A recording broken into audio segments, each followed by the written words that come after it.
But it needs to remember. Amen? When the devil will remind you of your defeat, remind him.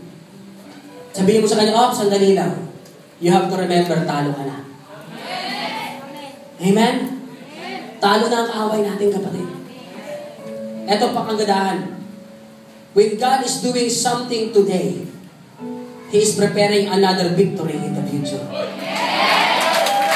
Kuha mo yan? Nakuha niyo yan?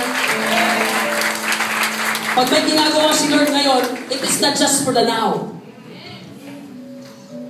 Remember, nung lumakad sila sa Red Sea, akala nila lakad lang sa Red Sea yun, hindi nila alam that God is already conquering the hearts of their enemies in the future.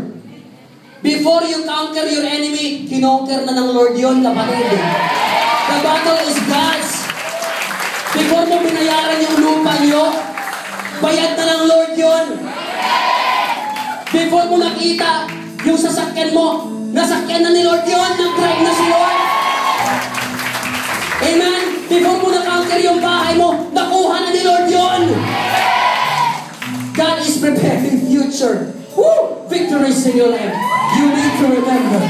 You need to remember.